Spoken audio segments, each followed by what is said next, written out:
You've probably felt it, right? That gap. The one between the person you are right now and the person you know you could be. It's a feeling we all get, but actually closing that gap, man, why is that so incredibly difficult?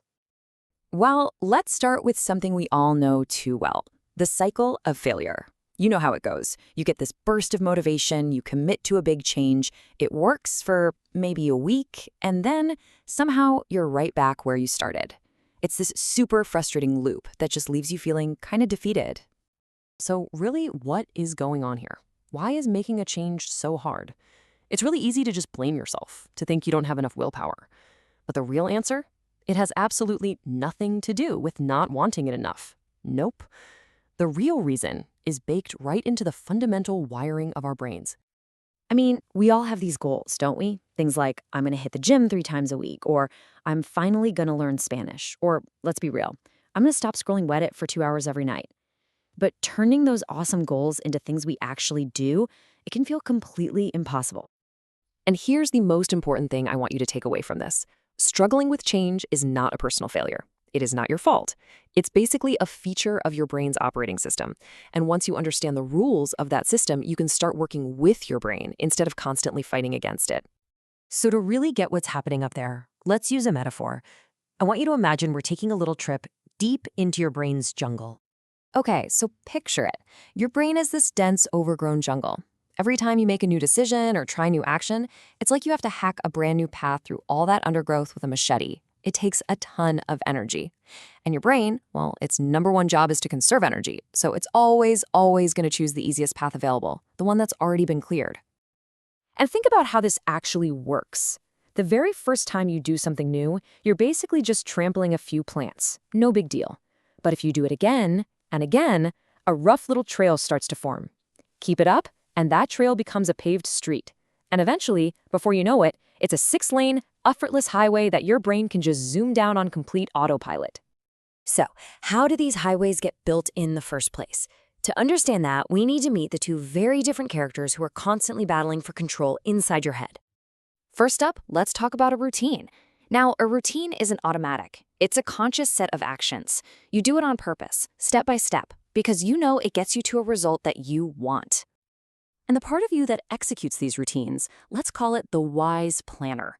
This is the CEO of your brain. It's slow, it's careful, it's analytical, it's always thinking about the future. This is the part of you that knows that, yeah, doing your taxes is annoying now, but it's going to be a huge relief later. And then we have habits. And these feel totally different, don't they? A habit is a sequence of actions that just runs on autopilot. You don't have to talk yourself into it.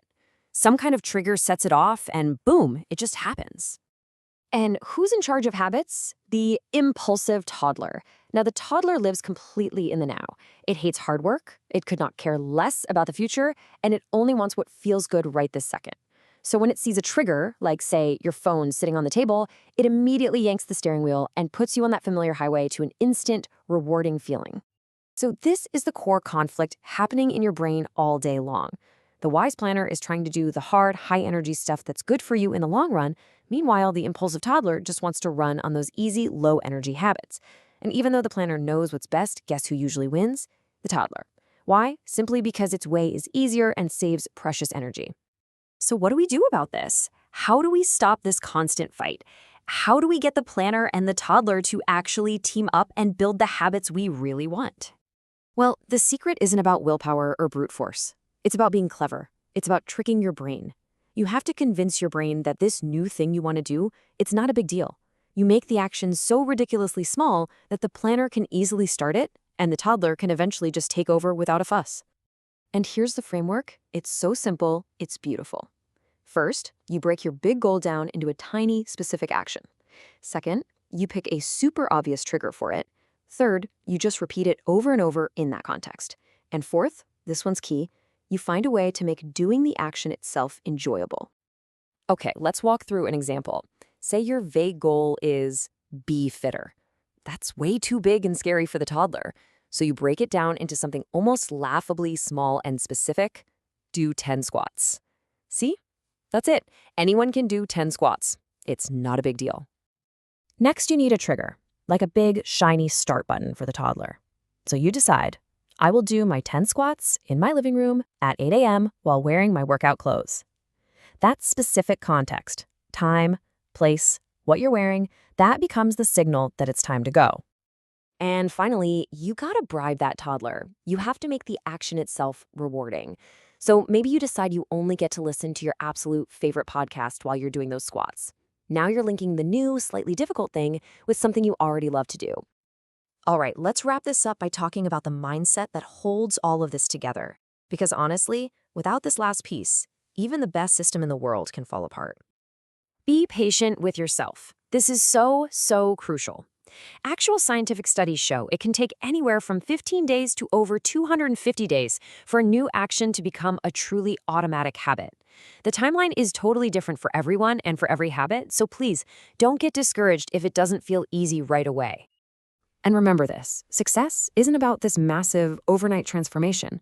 Even if all you do is become a little bit better, that's a huge win, seriously. Improving your life by just 1% is infinitely better than staying stuck and changing nothing at all. Because, you see, in the end, change isn't some destination you arrive at. It's a direction. It's the direction you choose to walk in every single day. It's all about progress, not perfection. So forget about the finish line for a second. The only question that really matters is this: what's the one tiny step you're going to take right now?